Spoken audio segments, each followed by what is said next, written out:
10,000 years get final. But he wants to give the desires that you have in your heart. He puts them there. And he will give you, but not at all cost. It is not at the cost of your soul. Not at the cost of your soul. So when you see those delays, I constantly have to remind myself that God does not operate with the same timeline as I do. And it's a trust thing where you surrender the plans to say, I will see the goodness of the Lord in the land of the Lord.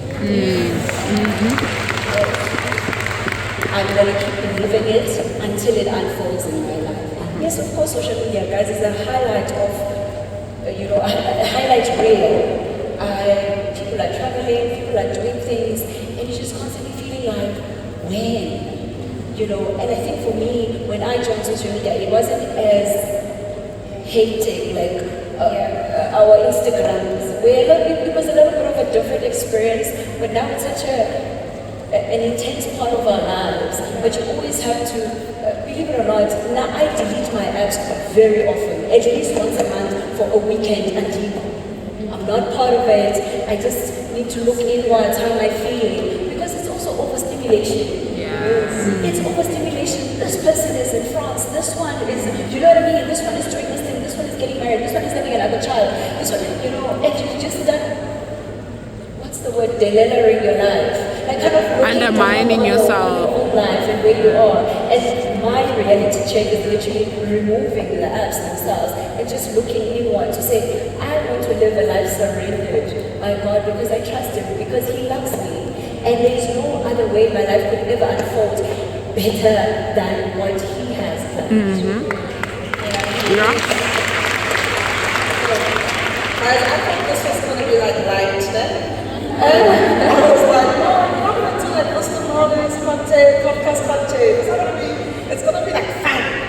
It is fun, but it's a different type of fun. That was the proof.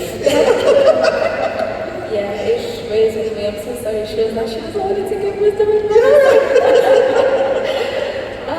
I think it is just, basically surrendering. Like, I think for me personally, I'm a big journal girl. Like, I have like 20 of them scattered all over my house, and I always write down the things that I want, When I look back on it, I'm always just like, here's everything that I wanted. God has always wanted more for me. Like I remember when I wanted my first car, I even said like, I'm gonna say the word because I was like, I want like a small little car, And when I look back at the car that God gave me, I was just like, oh, you have bigger plans, Even when it comes to my first international trip, I remember I'm forced, I really wanted to go so bad, And sometimes you even force so much that you end up finding yourself in really compromising situations because you're just trying to do it so bad.